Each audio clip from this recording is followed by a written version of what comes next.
And now a special treat. We apologise that it's taken so long to get this together, but we've had a few problems getting permission to show footage from what was a most exciting series, the Australia Tour of Pakistan, and including one of the most dramatic finishes ever in a test match. Not even Australians have seen this yet, and the only way they'll do that is if they subscribe to Cover Point. No Australian team has won a test, let alone a series in Pakistan, since the Richie Benaud tourists of 1959 to 1960. They won a three-match series 2-0. The seventh Australian team to tour Pakistan, led by new skipper Mark Taylor, dominated the 1994 series but lost 1-0. A combination of bad luck and Salim Malik stood between them and victory in the last two tests at Rawalpindi and Lahore. In all three tests, the Australians held the reins, but abysmal catching, lapses in concentration at crucial moments and the inexperience of their leadership contributed to their downfall.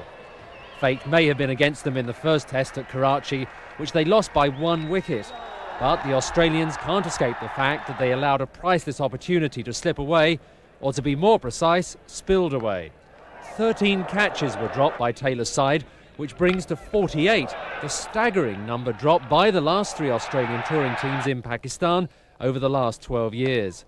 Kim Hughes' side of 1982 dropped 21. 6 years later, Border's team spilled 14. Pakistan came desperately close to losing their 31-test unbeaten record at Karachi. The fate of that first test heralded Australia's run of misfortune.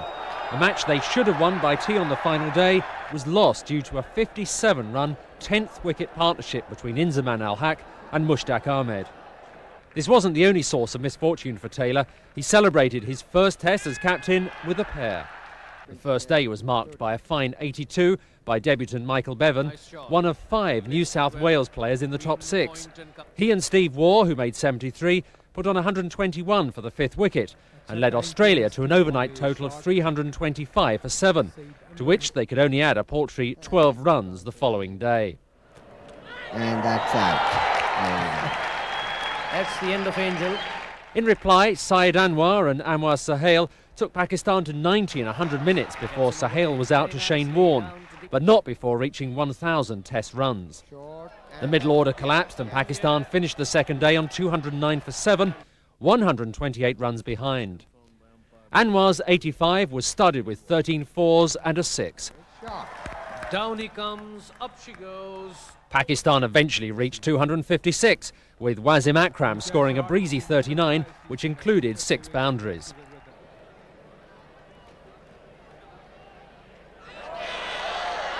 That's out.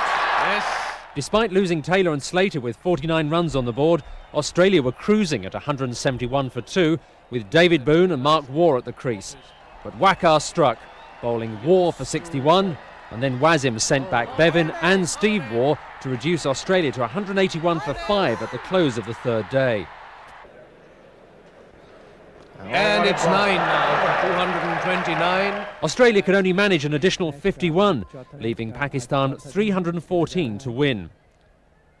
By stumps on the 4th day, Pakistan were 155 for 3. Sahel was run out for 34. Zahid Faisal departed to a superb catch by Boone off Warne, and Joe Angel accounted for Salim Malik.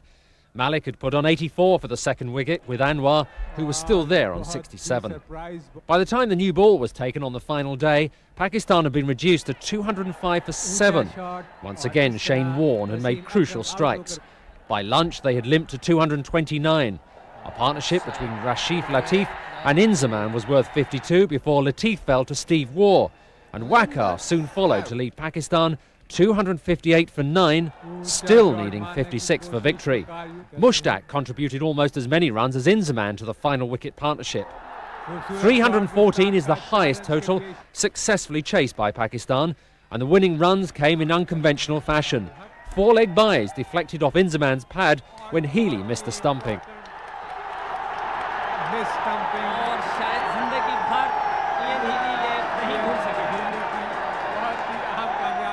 The second test was also heading Australia's way when they forced Pakistan to follow on, 261 runs behind. But Salim Malik was dropped by Taylor off Angel when only 20 and went on to make 237, the highest score by a Pakistani against Australia. It was Malik who put Australia in and then saw them hammer the bowling to the tune of 521 for 9. 6 of the top 7 batsmen made over 50, with Slater top scoring on 110. He and Taylor shared a 176-run record stand, and by close on the first day, Australia were 305 for 3. Mark Waugh and Bevan shared a century stand, as did Steve Waugh and Healy. Waugh missed out on his 8th Test 100 when he played on to WACA. और इस तरह वकार यूनिस कामयाब हुए एक उठती हुई ball इसे खेलने में. After Australia declared, Pakistan soon lost Sahid Anwar.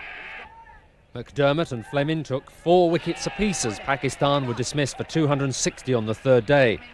Sohail top scored with 80, which included 13 fours and a 6.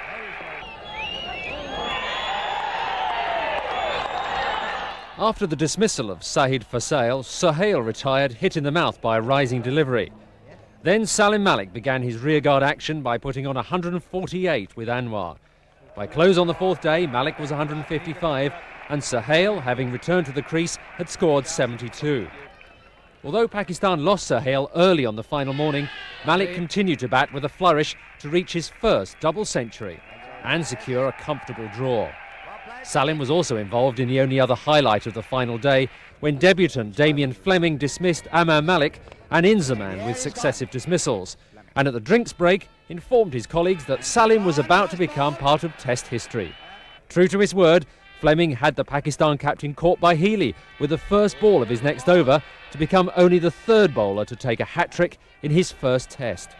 Events on the opening day of the 3rd Test were overshadowed by the 12th hour withdrawal of Wasim Akram and Waqar Younis, who declared themselves unfit.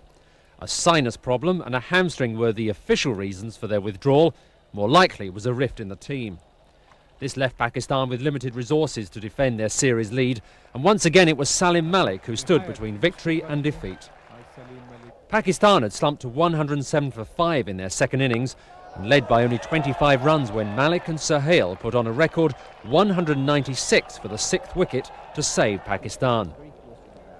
Pakistan had started the match in promising fashion.